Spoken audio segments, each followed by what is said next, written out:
Setiap lutut akan bertelut dan setiap lidah akan mengaku hanya Yesus Kristus Tuhan satu-satunya Allah yang berkuasa, yang berdaulat atas bangsa dan negara kami, atas seluruh kehidupan kami. Terima kasih Tuhan buat malam hari ini. Biar Kau turunkan roh hikmat, wahyu dan pengertian. Ajari kami lebih lagi dari kebenaran firman-Mu.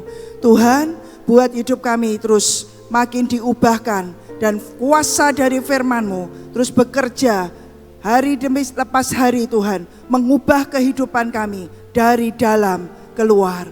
Tuhan, biar Kau temukan kami Tuhan. Umat-Mu yang ada tinggal di negara ini, bangsa ini. Sebagai umat yang Kau pilih dan Kau jadikan alat buat membawa berita keselamatan buat bangsa dan negara kami. Terima kasih ya Tuhan. Kami mau bersyukur buat semua dan semua yang sudah Kau kerjakan dan Kau lakukan atas kehidupan kami. Di dalam nama Tuhan Yesus, semua yang percaya dan sepakat kita katakan amin. Ya. Saya tidak tahu kalau hari ini akan ada doa buat bangsa dan negara, ya. Tapi apa yang Tuhan beri firman dalam hati saya dan Tuhan ajarkan itu bisa sama, saudara. Ya, berapa hari yang lalu itu saya di rumah saya itu karena suami saya hobinya membaca, jadi di rumah itu penuh dengan buku, ya terutama di bagian belakang di kamar kami, pokoknya semua itu buku, saudara.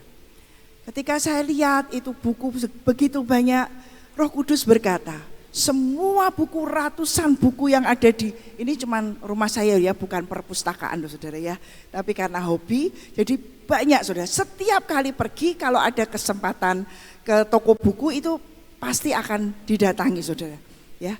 Tapi Roh Kudus tiba-tiba berkata, sekian ratus buku yang ada di rumahmu itu sumbernya dari satu, Alkitab. Ya, yang nulis mungkin puluhan, ratusan pembicara, termasuk dari hamba-hamba Tuhan, semua buku-bukunya ada di rumah saya, saudara. Kemarin baru dapat buku Sebutir Pasir. Bapak Ibu Saudara, sudah selesai membaca semuanya? Sudah? Puji Tuhan. Saya dalam satu waktu selesai, saudara. Ya, dalam satu waktu saya berkata, Tuhan ajari saya, bukakan saya, dan saya mau belajar. Saya baca satu waktu selesai, saudara. Enggak ada jeda. Ya, saya ambil waktu khusus untuk saya baca dan saya selesaikan. Asalnya juga dari mana, saudara? Hambanya juga belajar berjalan dengan Tuhan dari firman. Jadi betapa firman itu luar biasa. Saya sungguh berdoa Bapak Ibu Saudara semua menjadi orang yang mencintai firman. Makanlah firman setiap hari, karena ini tidak pernah berubah oleh waktu, tidak pernah usang oleh masa apapun, saudara. Firman Tuhan itu kekal untuk selama-lamanya. Amin, saudara. Dan saya kan baca, saudara ya, Kejadian sampai Wahyu, terus balik lagi, terus itu. Entah sudah berapa kali. Tapi namanya firman itu kehidupan, dan firman itu selalu ada aja yang baru dan selalu baru, saudara. Nah, 3-4 hari yang lalu saya kembali lagi kepada Kejadian. Jadi saya belajar lagi tentang Kejadian, saudara. Jadi saya membaca firman ini juga sudah berkali-kali. Tapi Tuhan tiba-tiba celikkan mata hati saya dan Dia ajarkan saya. Dia minta saya untuk belajar kehidupan Nuh. Hanya hari ini kita berdoa buat bangsa dan negara kita. Tuhan mencari di mana Nuh-Nuhnya ada di bangsa ini, saudara. Ketika dalam kitab Kejadian, mari kita buka dulu di Kejadian 6 ayat yang ke-5 sampai yang ke-8. Di mana bumi ini rusak. Ya, Tuhan menciptakan manusia yang segambar dan serupa dengan maksud hatinya menginginkan mereka menjadi penyembah, mereka memuja Tuhan, berkelakuan yang benar. Tapi kenyataannya enggak, saudara. Nah, sekarang kita lihat di Kejadian pasal yang ke-6 ayat yang ke-5 sampai yang ke-8. Ketika dilihat Tuhan bahwa kejahatan manusia besar di bumi dan bahwa segala kecenderungan hatinya selalu membuahkan kejahatan semata-mata. Pada dasarnya Kita ini manusia kalau enggak ditebus Tuhan dan kita tidak dikuasai roh Tuhan, kita ini punya kecenderungan hati yang jahat, saudara. Di salah satu doa Matius 6, saudara ya, doa Bapa kami. Di situ dikatakan, Bapa lepaskanlah kami dari yang jahat, deliver us from the evil. Ada satu quote yang mengatakan, artinya apa? Itu artinya lepaskan kami Tuhan dari kecenderungan hati kami yang punya keinginan-keinginan dan ambisi sendiri. Evilnya itu evil bukan cuma roh jahat, saudara. Tapi di situ dikatakan, lepaskanlah kami dari kecenderungan hati, dari keinginan-keinginan yang hanya ingin memuaskan diri sendiri, hanya ingin mencari kepentingan diri sendiri. Dan itu seringkali enggak sadar, saudara. Itu enggak sadar. Dan Tuhan mau hari-hari ini terus dia Tuhan yang sedang mencari dan melihat hati setiap kita. Karena Allah itu adalah roh, ketika kita menyembah Dia, menyembah dalam roh dan kebenaran. Bukan cuma dengan akal budi saja. Ya, akal budi itu menyertai, saudara. Tapi kalau saya belajar berjalan dengan Tuhan, pertama-tama yang harus maju di depan adalah hati kita. Apapun yang Tuhan katakan, apa yang firman ini ajarkan, mari sambar dengan hati, saudara. Bukan dengan pikiran. Sambar dulu dengan hati, saudara. Nanti dalam pengaturannya, ya tentunya akal budi diberikan kepada Tuhan untuk kita menata segala sesuatunya. Enggak bisa ngawur-ngawuran, enggak bisa asal-asalan. Nanti berantakan semua, saudara. Dari awal juga Tuhan menciptakan langit dan bumi, semuanya tertata. Semuanya rapi, tertata ada pada bagiannya masing-masing, saudara. Dan di sini Tuhan mengajarkan ketika kita berhadapan dengan Tuhan, ketika kita membaca firman Tuhan, kita mendengarkan suaranya dan dalam kita berjalan dengan Tuhan, hati harus memimpin di depan. Bukan pikiran. Ini tiba-tiba Tuhan ajarkan waktu saya pelayanan di Sabah. Kami baru pulang dari Sabah, Malaysia. Bukan di kotanya, ya 1 hari ada di kotanya. Tapi 1-2 hari kami ada masuk kira-kira 3 jam, hampir 3 jam dari kota Kinabalu ke namanya kota Marudu, saudara. Kecil, kotanya sangat kecil. Saya tinggal di hotel dan acara seminar dan KKR di hotel yang sama. Jadi tidak kemana-kemana, hanya di hotel, turun dari lantai 2 ke lantai 1 dan naik lagi. Makan juga cuma di sekitar nyebrang, jadi nggak naik mobil, jalan kaki, saudara. Kotanya kecil itu. Dan di situ Tuhan mengajarkan saya berjumpa dengan orang-orang yang haus dan lapar akan Tuhan. Dan Tuhan sedang mencari orang-orangnya yang mau terus bergerak dan melakukan apa yang Dia perintahkan, saudara. Ya. Nah, ini kecenderungan hati yang selalu membuahkan kejahatan itu dilihat Tuhan. Dan itu mengesalkan, membuat hatinya Tuhan tuh sedih. Coba melanjutkan lagi. Maka menyesallah Tuhan, sampai menyesal, saudara. Tuhan itu sampai, ya ampun, Dia menciptakan manusia yang Dia ingin segambar serupa, ingin kembali menyembah Dia, tapi yang dikerjakan, yang keluar dari hatinya selalu yang jahat.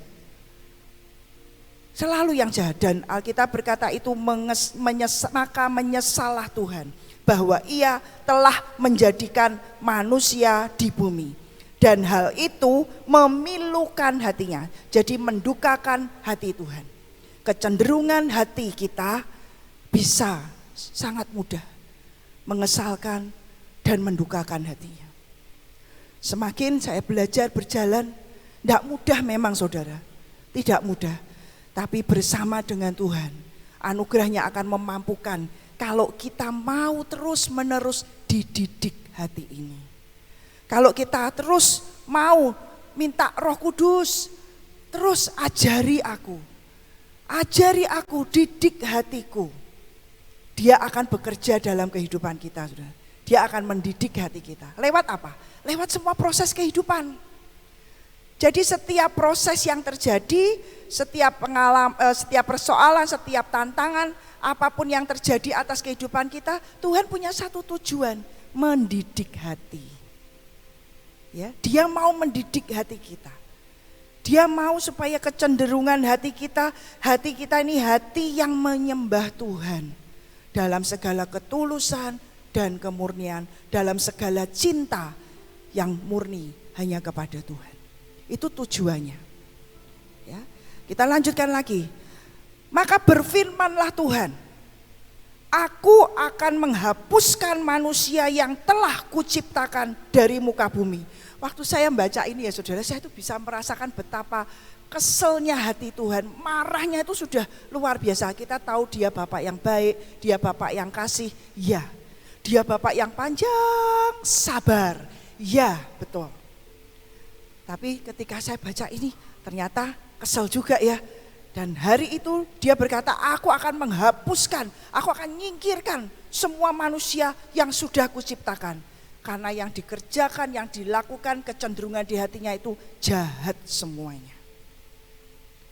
Tapi saudara, Tuhan itu tetap Tuhan yang dahsyat dan ajaib. Lanjutkan lagi, baik manusia maupun hewan, binatang-binatang melata dan burung-burung di udara, aku hancurkan dan hapuskan di muka bumi, sebab aku menyesal bahwa aku telah menjadikan mereka. Di saat seperti itu, Dia tetap Tuhan yang memegang perjanjian. Dia tetap Tuhan istilahnya tahu bagaimana dan tahu caranya untuk menyelamatkan dan menyisakan satu kelompok, ya, tidak dimusnahkan semuanya, tapi Dia menjelajah melihat di seluruh bumi, adakah orang yang benar. Ayat yang ke-8, tetapi Nuh mendapat kasih karunia di mata Tuhan. Jadi dijengkel, marah, dia menyesal, lihat semua yang sudah diciptakan isinya hatinya jahat, semua yang dikerjakan jahat, yang dilakukan jahat, yang dipikirkan jahat. Tuhan itu menjelajah matanya. Dan di ayat yang ke-8 dikatakan, aku menemukan Nuh. Aku menemukan Nuh yang bisa kulimpahi kasih karunia. Nuh mendapat kasih karunia di mata Tuhan. Itu banyak loh saudara, sekian banyak orang. Tapi dia bisa dapatkan satu. Ketika Tuhan melihat seseorang yang hatinya saudara, ya, nanti kita baca apa yang istimewa dalam hidup Nuh ini. Sehingga Tuhan berkata, aku mendapatkan Nuh dan aku memberikan kasih karunia. Apa yang dilihat Tuhan beda saudara dengan apa yang kita lihat. Tapi ini kita mau belajar dari hidup Nuh. Dan Nuh ini orang yang mendapat kasih karunia di mata Tuhan. Kenapa saudara?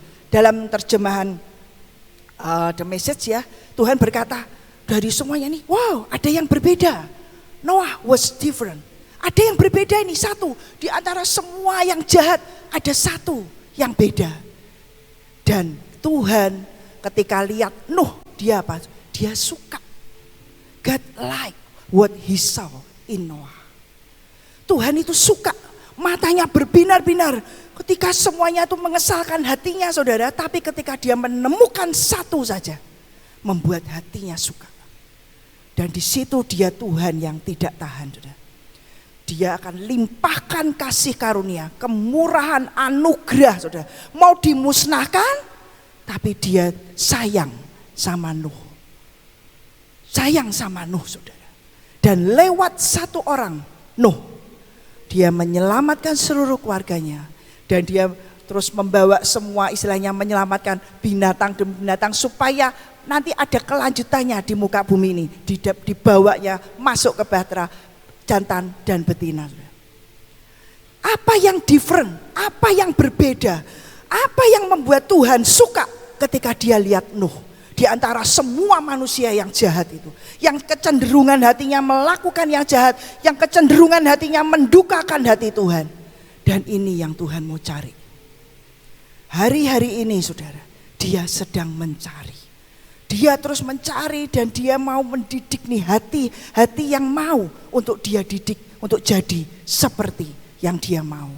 Punya hati yang mau untuk melakukan apa yang diperintahkan. Nanti kalau saudara baca di Kejadian 6 seluruhnya, setelah itu Tuhan memberi perintah kepada Nuh, kerjakan ukurannya sekian detail semua saudara. Dan ayat yang terakhir, Nuh melakukan tepat seperti yang Tuhan katakan. Saya rasa pada masa itu hal yang tidak mudah saudara. Ketika Nuh mendapat kasih karunia, ya semua orang suka dapat kasih karunia. Dan setelah itu dia menghadapi tantangan, menghadapi ya ini penduduk dan rakyat sejamannya itu pada saat itu yang jahat. Diolok-olok sedemikian rupa. Bikin apa ini kapal, gak ada hujan, gak ada angin. Ngapain tuh bikin besar, diolok. Dan itu saya tahu tidak mudah saudara. Tapi sekali lagi, hati Nuh yang di depan dengan Tuhan. Dan itu yang menyelamatkan hidupnya. Dan itu yang menjagai Nuh sampai bisa menuntaskan tugasnya sampai akhir. Jadi apa saudara? Kita lanjut di ayat yang ke-9.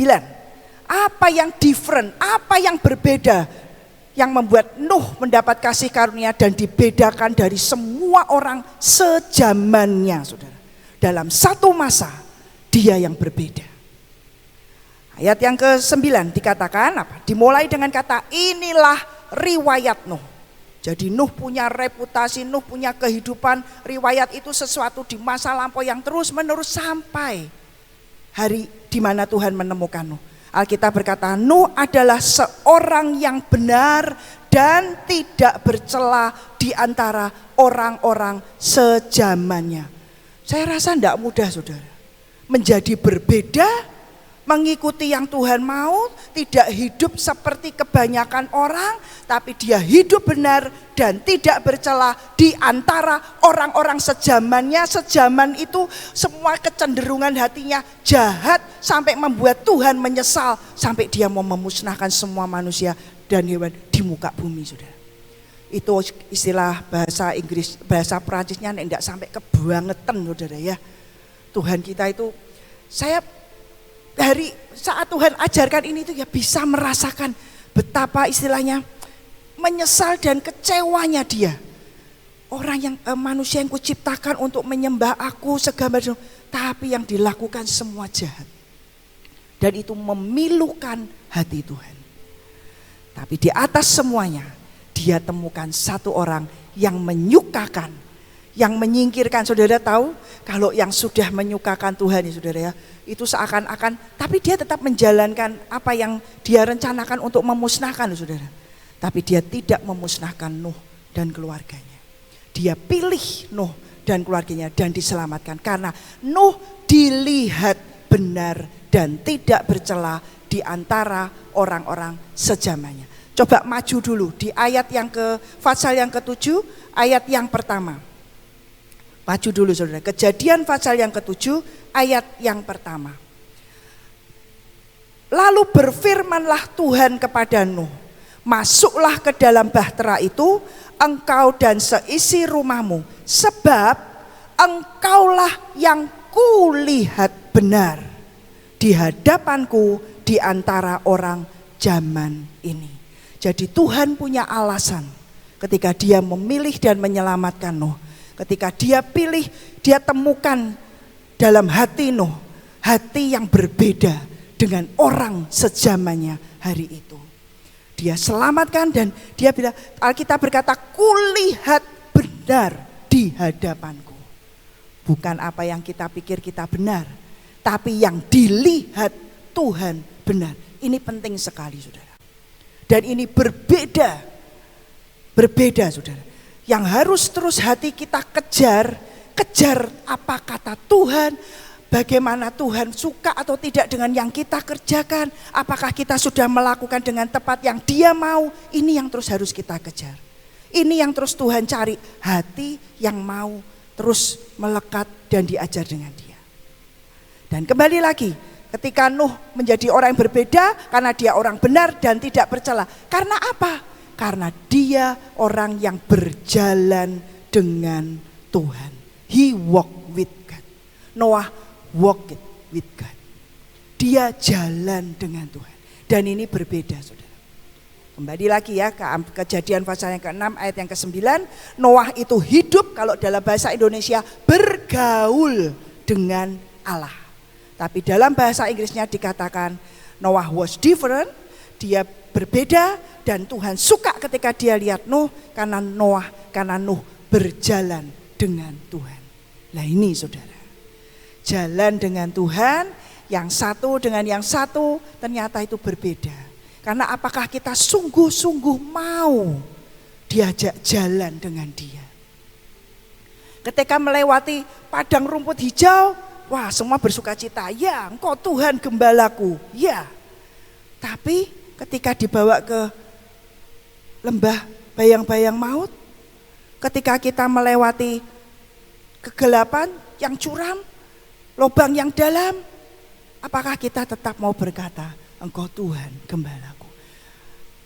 Jalan dengan Tuhan, dimanapun, apapun situasinya, asal berjalan dengan Tuhan, itu akan memberikan jaminan kita aman dan kita sampai, saudara. Jalan dengan Tuhan, jangan jalan sendiri. Tapi ketika kita mau jalan dengan Tuhan, detik kita mau berkata, Tuhan aku mau jalan dengan engkau. Di situ sebetulnya prosesnya berjalan. Didikan hati mulai berjalan, saudara. Karena enggak bisa kalau hati kita tidak sama dengan hatinya, yang hati yang penuh kasih, hati yang tidak ada memikirkan diri sendiri, hati yang penuh dengan belas kasihan, hati yang terus mengampuni. Jalan sama dia seperti itu. Dan ketika kita mau, disitulah proses itu berjalan. Dan dalam integritas, saudara. Ya, artinya integritas itu apa sih? Dalam dan luar itu sama. Di hadapan Tuhan kita kita tidak bisa menyembunyikan segala sesuatu di hadapannya, saudara. Percuma, tahu, saudara. Tuhan tahu, Tuhan lihat, saudara. Satu hari saya ada istilahnya rada kesal, saudara ya, rada kesal. Terus kami ini sedang istilahnya mau masak-masak gitu ya, di rumah mau masak-masak. Ada teman datang dan mereka mau masak-masak gini, tiba-tiba ada perasaan yang kesal di hati saya. Kenapa? Aduh nanti jadi kotor. Tapi itu kan tidak bisa saya sembunyikan ya, itu muncul di hati saya. Terus saudara tahu, saya ini loh jahatnya hati, saudara. Tidak ada yang tahu, tapi saya tahu, saudara. Dan saya bertobat. Ya, saya tahu, saya berkata begini, oke, hari ini saya mau pergilah, saya tidak mau di rumah. Supaya saya tidak melihat, karena kalau melihat nanti bisa mudah bereaksi. Jadi lebih baik saya tak pergi aja. Tapi perginya saya, itu sikap hati saya tidak benar, saudara. Ya, karena sikap hati saya apa? Kesel. Saya tidak mau lihat ini repotnya di rumah, ada masak-masak dan kotor semua. Jadi lebih baik saya pergi. Saya pergi, nanti kalau sudah kira-kira proses memasak itu selesai, saya baru mau pulang. Itu di hati, tidak ada yang tahu. Ya, tapi namanya Tuhan, Dia hanya melihat kenapa hatimu kesal, ya, kenapa kamu jengkel, saya bilang gitu tuh. Nah, saya sedang belajar firman ini. Itu loh yang namanya kecenderungan hati. Waduh, saya berkata, Tuhan ampuni Tuhan. Ampuni Tuhan saya. Ini hati saya kesal, hati saya tidak mau melihat ini kotor, dan akhirnya saya pergi. Tapi ketika saya bertobat, saya pulang, saudara. Saya sengaja, sudah saya cepat-cepat selesai. Memang ada acara, jadi saya keluar sebentar. Tapi setelah itu saya berpikir, udah saya mau ke mall, saya mau kemana, saya mau jalan-jalan aja. Atau saya makan di mana gitu ya. Pokoknya saya jangan pulang ke rumah. Jadi tapi ketika saya bertobat, Tuhan mulai tegur hati saya, Tuhan tegur sikap saya yang salah. Saya berkata, ya Tuhan, saya cepat pulang. Begitu selesai, saya pulang. Sampai di rumah, saudara tahu proses memasak sudah selesai? Belum, masih 50%. Ya, mau bikin, kalau nggak salah itu bikin apa gitu ya. Jadi masih belum selesai, masih mengolah dan lain sebagainya. Tapi Tuhan sudah mendidik hati. Dan saya berkata, ampuni Tuhan. Saya pulang, sukacita, saya siapkan hati saya menghadapi kericuhan, kekotoran di dapur dan semuanya ruangan makan dan semuanya lah saudara ya. Namanya orang masak itu kan riwah lah istilahnya gitu. Jadi tapi ketika saya pulang, ketika saya membereskan hati dengan Tuhan, begitu saya pulang saya sukacita. Saya lihat itu, sudah, tapi ya tetap saudara, saya enggak berlama-lama di dapur. Ya setelah saya lihat, urusan saya selesai, itu saya masuk ke kamar, ngadem di kamar. Saya ngadem di kamar, tapi sudah enggak jengkel. Saya enggak jengkel, saya enggak kesel, saya tidak keluar perkataan apapun, saya sudah istilahnya nikmati saja. Tapi selesai urusan, ya saya masuk ke kamar. Dan memang saya sedang mau persiapan juga mau pergi ke Sion, jadi saya sedang persiapan minggu-minggu ini minggu yang sibuk sekali. Nanti malam saya segera pulang, besok dua hari doa 24 jam, hari Jumat saya sudah berangkat ke Surabaya, hari Sabtu saya berangkat ke Bandung, hari Rabu saya sudah berangkat persiapan ke Amerika. Ajaib dan luar biasa. Tapi semua karena Tuhan yang mau saudara. Ya kalau saya mikir saya enggak mau. Saya enggak mau ada jadwal-jadwal insert yang saya sudah berkata enggak. Tapi Tuhan berkata, layani nak. Saya bilang Tuhan, ini mepet tuh. Waktunya mepet, layani nak. Ya sudah saya berkata, ini sungguhan tah? Saya tanya, sampai saya tanya ini sungguhan karena mendadak saudara. Mendadak ini bukan jadwal yang sudah direncanakan lama, ini mendadak. Saya berkata ini sungguhan, sungguh. Oke, saya datang. Tapi saya percaya ketika kita melakukan apa yang Tuhan mau, kasih karunia-Nya akan menyertai kita. Kasih karunia-Nya yang akan memampukan kita. Kasih karunia-Nya yang akan memberi kita kekuatan dan kesegaran yang luar biasa. Amin saudara, kita kembali lagi. Jadi apa yang menyukakan hati Tuhan ketika dia melihat Nuh? Dia orang yang berintegritas dan dia orang yang mau jalan dengan Tuhan. Ketika saya membaca buku Sebutir Pasir, saudara ya, itu kan perjalanan hambanya bersama dengan Tuhan. Saya nikmati, saya berkata Tuhan ajari. Ya, bagaimana waktu Tuhan perintahkan doa puasa dan tidak dijawab-jawab, tidak ada itu. Saya bisa merasakan iya ya, itu seringkali kan yang kita alami kan saudara, diperintahkan Tuhan, tapi kok sepertinya tidak ada penyertaan yang nyata. Ya, Tuhannya diem, enggak ngomong-ngomong, enggak ngasih arahan. Ya itu juga seringkali kita hadapi dan kita alami.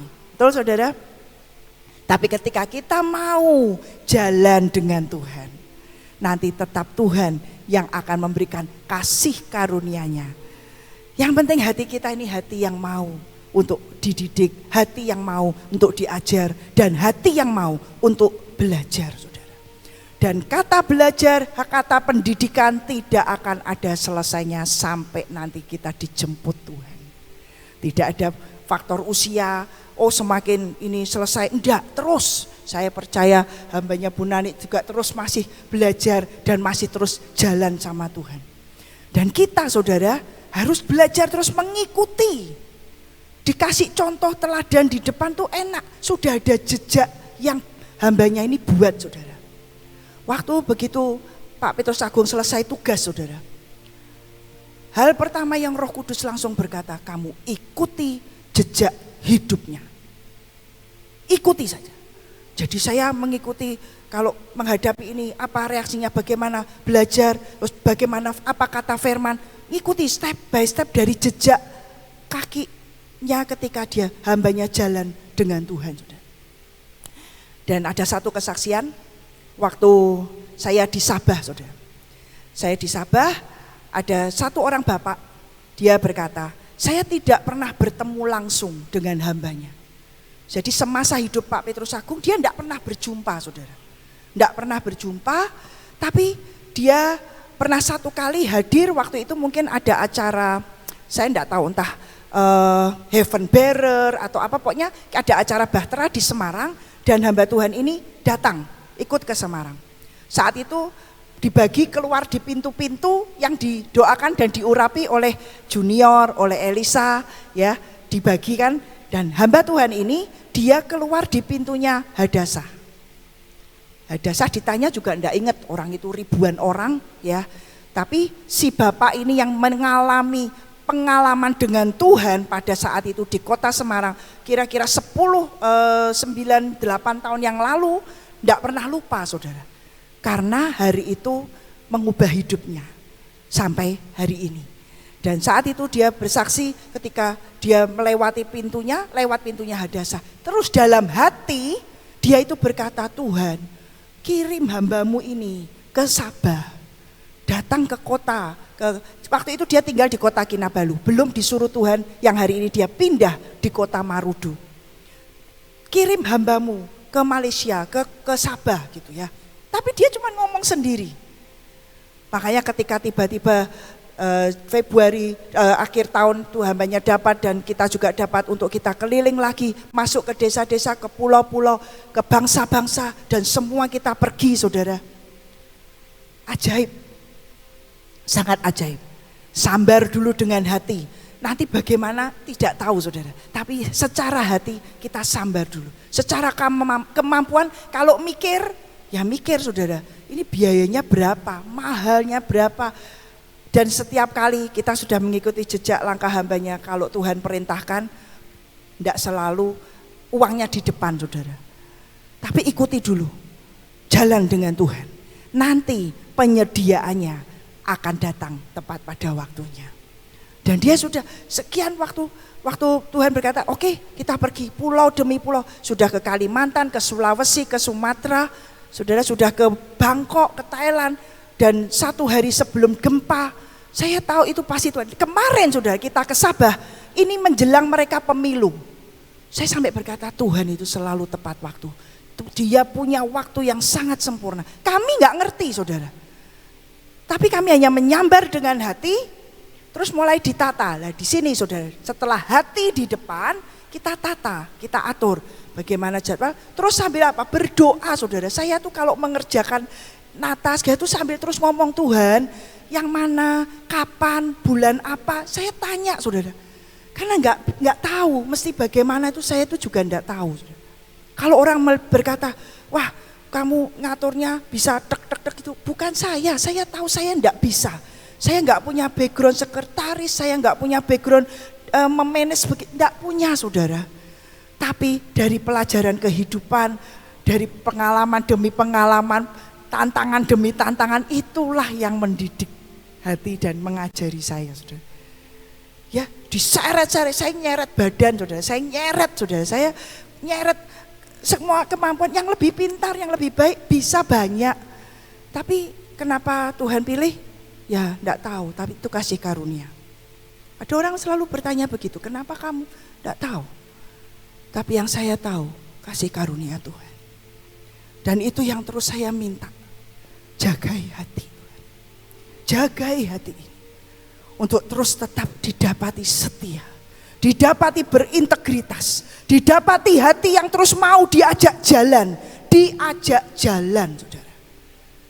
Tidak berontak, tapi mau. Walaupun kadang tidak sinkron sama apa yang dipikiran itu.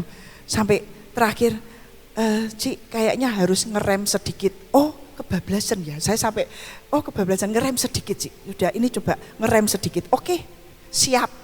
Saya ngerem sedikit. Karena setiap apapun saya hadapkan, saya selalu juga bertanya, kami harus sepakat saudara ya. Kalau ada pintu terbuka, saya sampaikan, mau diterima atau enggak. Seperti ke Bangkok, itu tidak dalam perencanaan kami. Tidak saudara. Tiba-tiba ada jemaat dari Harvey mau pergi liburan. Dia bertanya, Cik, adakah tugas untuk saya kerjakan di Bangkok? Ini luar biasa pasukan saudara. Tidak mau liburan sekedar liburan, tapi harus melakukan sesuatu apa yang Tuhan mau. Aku mau ditugaskan apa? Nah di saat itulah tiba-tiba melonjak di hati saya. Saya tawari, Sasa mau khotbah enggak ke Bangkok? Mau? Ada gereja di sana. Ada, kalau kamu mau oke. Saya langsung ingat ada satu hamba Tuhan, saya kontak dia. Dan langsung direspon. Dan kami pergi. Dan kami menyampaikan pesan, harus siap sedia ketika goncangan itu datang. Kita tidak tahu setelah itu 1 hari kemudian kami pulang Dan 1 hari kemudian gempa besar terjadi di Bangkok. Sampai hamba Tuhannya berkata, wah sudah Tuhan peringatkan. Terus kita akan saya memberikan semua elemen-elemen, semua saya kita ngajari karena sudah pernah ikut kebaktian Bahtera saudara. Jadi sudah tahu. Jadi apa yang kita bawa enggak usah dibawa pulang, kita taburkan di sana. Ini untuk perlengkapan kamu mendolingi kota, menjalani tempat di daerah di mana kamu tinggal, seperti itu saudara. Jadi Tuhan itu selalu tepat waktu. Seperti kemarin Sabah, kita ajak mereka berdoa supaya pemilihan umum di Sabah, di Malaysia dikendalikan oleh Tuhan. Tidak ada yang kebetulan. Mereka juga berkata, kok pas ya kedatangannya ini? Ya Tuhan, bukan kita. Dari situ kita melihat Tuhan itu luar biasa. Dan setiap kali kami pergi, itu perjalanan iman. Tidak pernah tahu apa yang akan kami tuju, karena hampir semua tempat yang kami pergi, belum pernah kami pergi sebelumnya. Bahkan dengan Pak Petrus Agung kami pernah KKR di daerah namanya Kinabalu di Sabah, tapi di kota Marudu belum pernah. Dan di sana ada seorang hamba Tuhan. Dia datang. Waktu itu saya hadir di KKR-nya Pak Petrus, Bu. Saya berusia 16 tahun. Dan hari itu saya menyerahkan hidup saya untuk melayani Tuhan. Hari ini dia pendeta, saudara. Iya pendeta. Sasa dengan saya itu sampai istilahnya orang bilang tuh temenggengen gitu. Apa? Temenggengen itu bahasa Indonesia apa ya? Termangu. Ya, terkagum.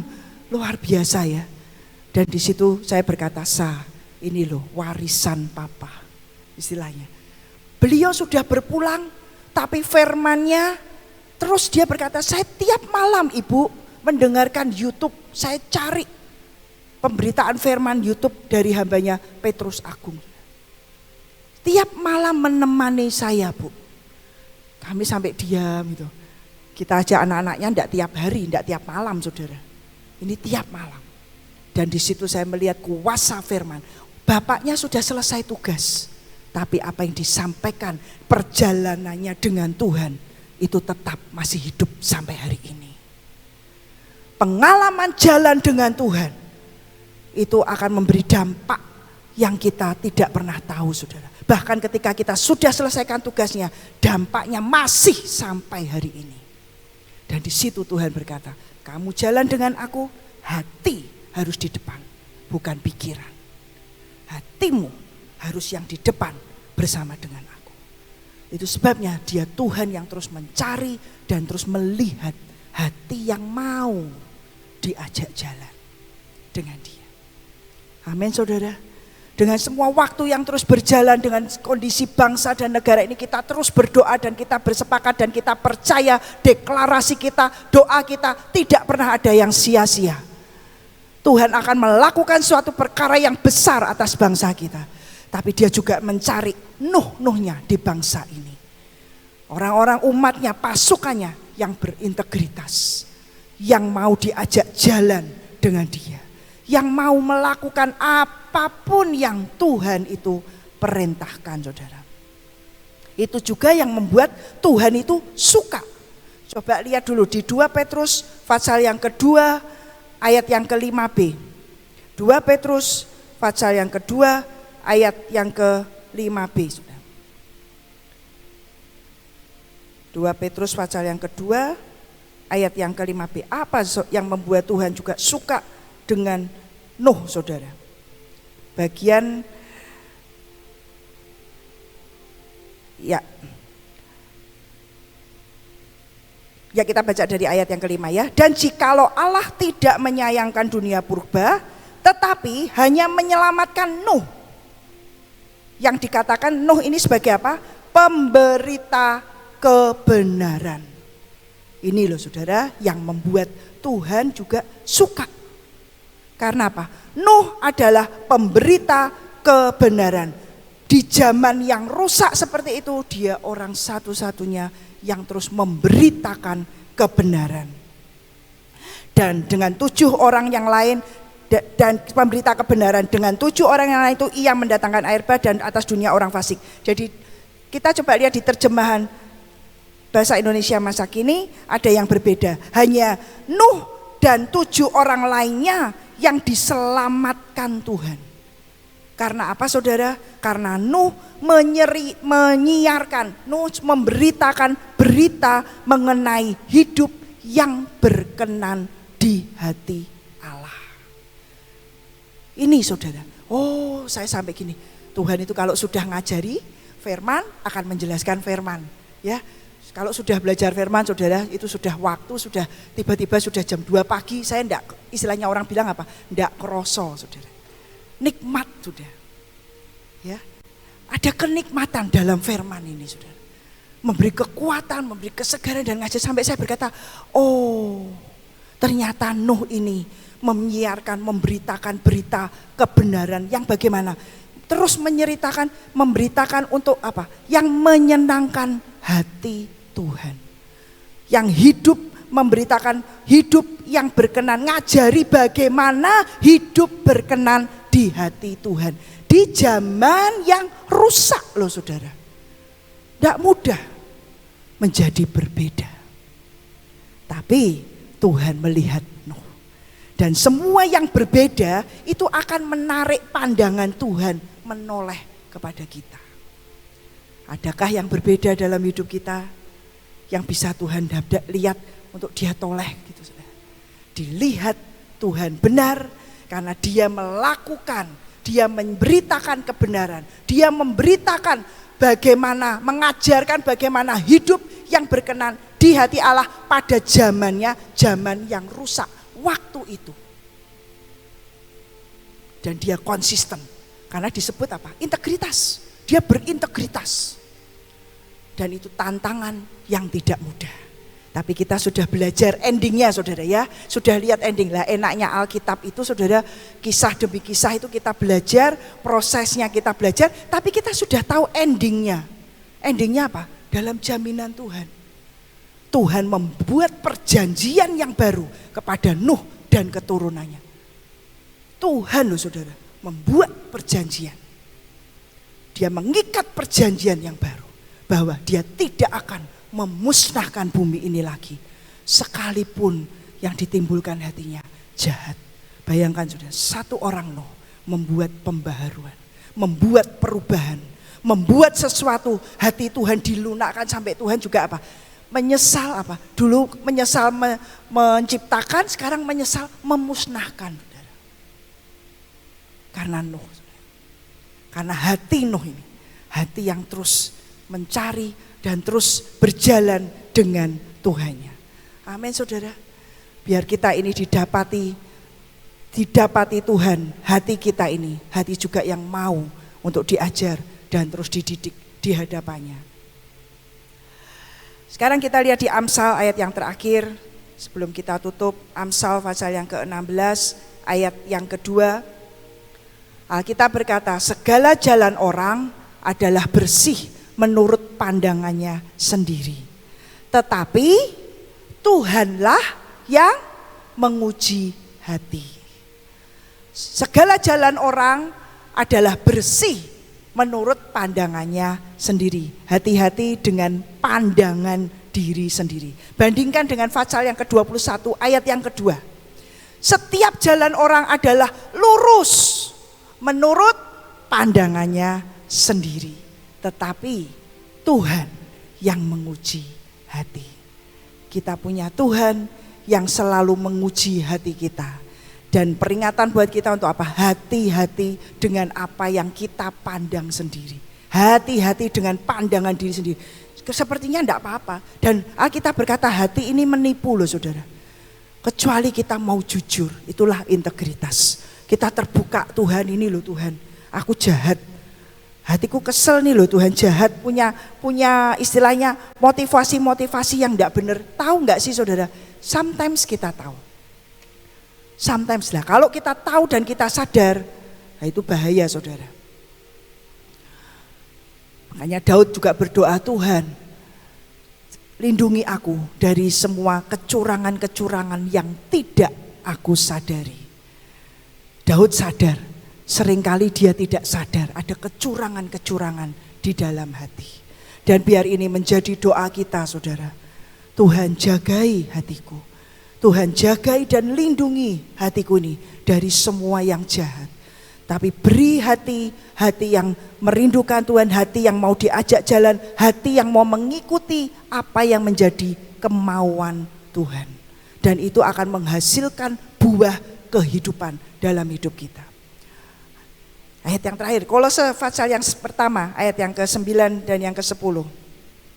Saya langsung bacakan saja dari terjemahannya ya saudara ya, karena agak sedikit berbeda. Kolose pasal yang pertama ayat yang ke-9 10 enggak ada di PPT karena tadi sore pulang dari taman, saya balik ke guest house, saya duduk dan Tuhan ingatkan saya ayat firman ini.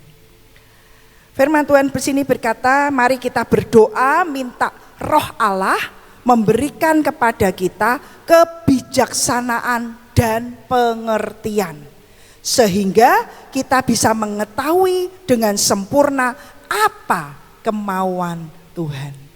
Kan kita bingung, apa aku enggak tahu tuh Tuhan mau apa dengan hidupku. Nah, mari kita berdoa minta roh kebijaksanaan dan pengertian, sehingga Tuhan Roh Kudus akan menuntun kita, sehingga kita akan tahu apa yang menjadi kehendak Allah dalam kehidupan kita. Dengan demikian kita akan dapat hidup dalam menuruti kemauan Tuhan dan selalu menyenangkan hatinya.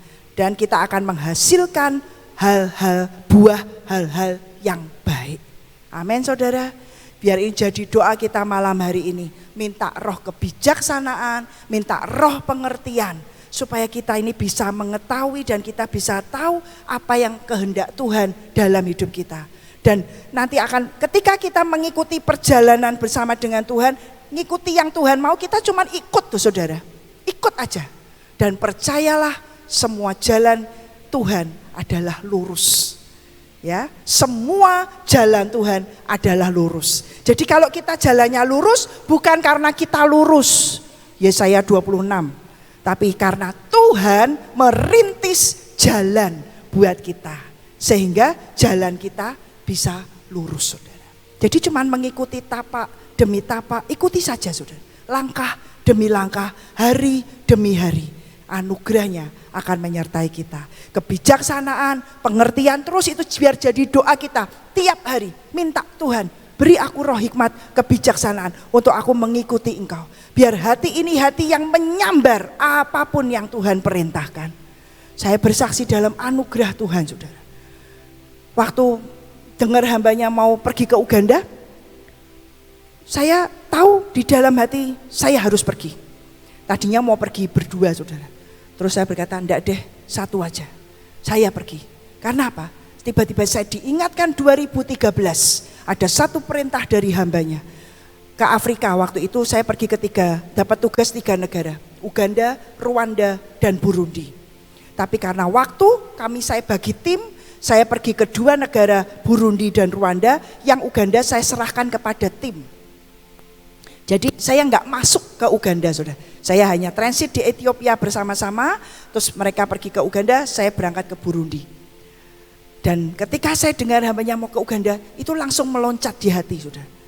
Tuntaskan yang belum kamu tuntaskan. Saya berkata amin. Hati dulu saudara, mikir biaya nanti. Hati dulu, tak samber, ya 80 lebih loh saudara, 80 lebih. Saya bilang, ya pokoknya hati dulu. Mikir sudah, boleh dibilang enggak tak pikir. Nah tak pikir saya nanti stres saudara. Enggak usah. Tapi Tuhan ngomong, satu persatu selesaikan. Oh oke. Berarti satu persatu ya Tuhan. Ya satu persatu. Makanya saya tahu nanti pada waktunya dalam nama Tuhan Yesus selesai. Selesai pokoknya. Ya sekarang sudah lumayan loh. Udah nyicil pokoknya saya. Ya udah berkat, sudah nyicil, sudah lumayan. Buat saya Tuhan sudah mujizat. Lah saya mau berangkat ke Amerika saudara. Amerika ya sama. Saya dapat tugas, selesaikan yang belum selesai. 2013 dia sudah pergi. Las Vegas dia pergi ke LA dan ada yang tidak tuntas hari itu.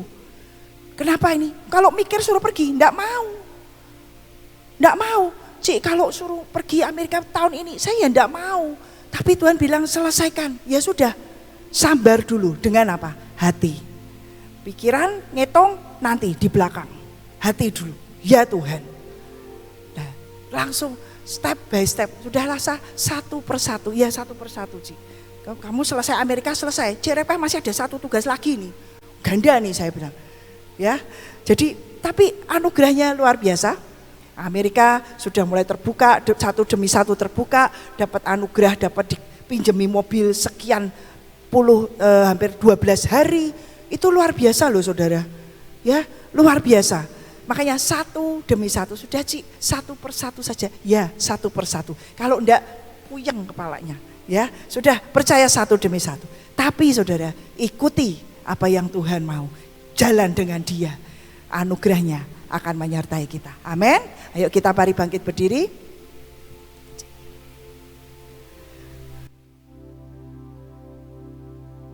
Betapa dahsyat Engkau Tuhan, pencipta segala yang ada, dulu sekarang sampai selamanya. Hanya Engkau Tuhan,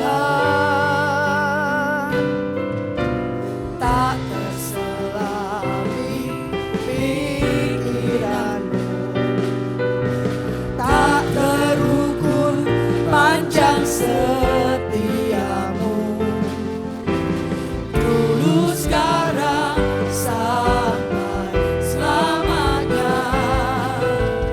Hanya Engkau Tuhan. 3 hari yang lalu saya mimpi lagu ini saudara. Mungkin Tuhan tahu saya mikir banyak, ya, menghitung banyak, hati saya mulai geluduk ya saudara. Saya dengar lagu ini dalam mimpi. Tuhan berkata, aku ini dahsyat, aku ini ajaib, aku ini luar biasa. Kamu tidak bisa menyelami pikiranku. Kamu mau mengukur kasih setiaku, tidak bisa. Tapi aku tetap Tuhan. Saya bangun tuh sambil saya nyanyi, saya langsung lari ke piano dan saya nyembah Tuhan.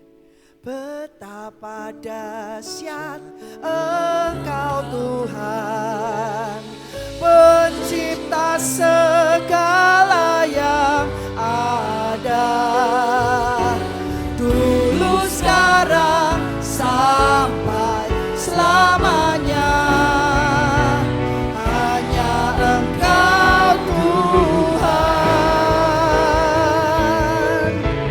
tak terselami pikiranmu,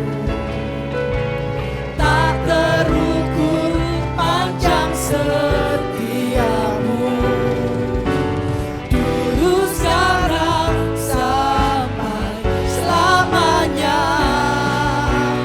Hanya Engkau Tuhan, ku sembah Engkau Yesus. Hanya Engkau Allah di hidupku, tiada yang lain, hanya Kau. Hanya Engkau Tuhan selamanya. Kau tetap Allah walau dunia semua bergoncang, tak tergoyahkan. Kau tetap Allah.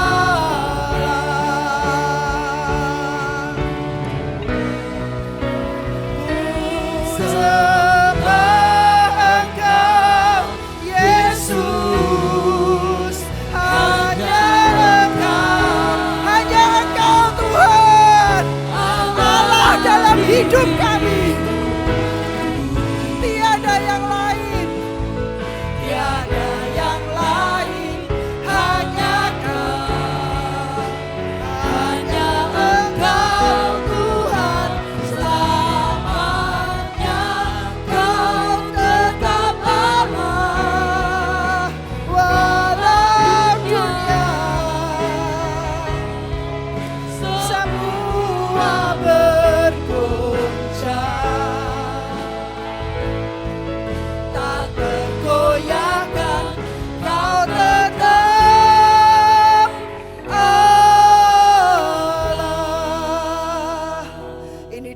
kasih kami, Engkau tetap Allah dalam hidup kami Tuhan.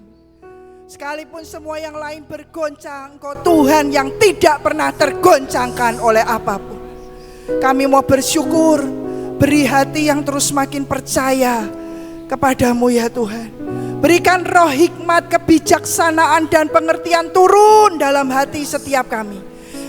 Ayo pegang hati masing-masing, letakkan tangan kananmu di hati.